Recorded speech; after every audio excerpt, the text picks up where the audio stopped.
जंगल में एक पेड़ पर सुनहरी चिड़िया रहती थी। जब वो गाती थी तो उसके चोंच से सोने की मोती झरते थे।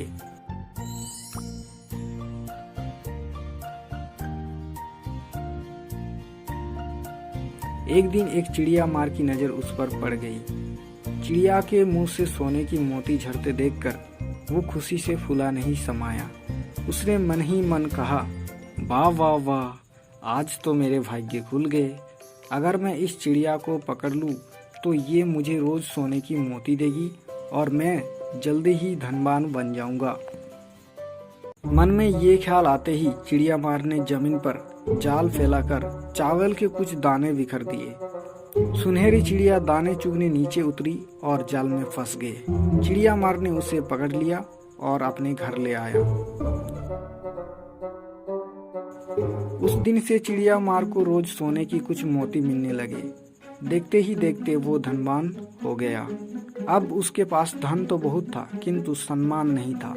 ये बात उसे बहुत परेशान करती रहती थी कि आपकी लोग उसे चिड़िया मार ही कहकर बुलाते थे। वो सोचता कि ऐसा क्या करूं कि लोग मेरा सम्मान करें। एक दिन उसके दिमाग में एक युक्ति आई। उसने चिड़िया के लिए सोने का एक सुंदर पिंजरा बनवाया और सोने के पिंजरे सहित वो चिड़िया राजा को भेंट कर दी। उपहार देते समय उसने राजा से कहा, महाराज, ये चिड़िया आपके महल में मधुर गीत गाएगी और रोज आपको एक सोने की मोती देगी। ये उपहार पाकर राजा बहुत प्रसन्न हुआ।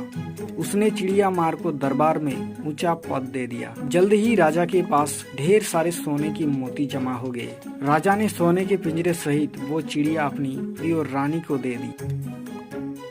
रानी ने पिंजरे का दरवाजा खोलकर चिड़िया को आजाद कर दिया और सोने का पिंजरा सही सुनहार को देकर कहा, इस सोने के पिंजरे से मेरे लिए सुंदर सुंदर गहने बना दो। आजाद होकर चिड़िया बोली, रानी माँ, तुम धन्य हो जो तुमने मुझे आजाद किया। तुम्हारे दिल में अपार दया है और लालच भी नहीं है। मुझे कैद में रहना बुरा लगता था। कहकर वो जंगल में उड़ गई। अब वो रोज रानी का गुणगान करती।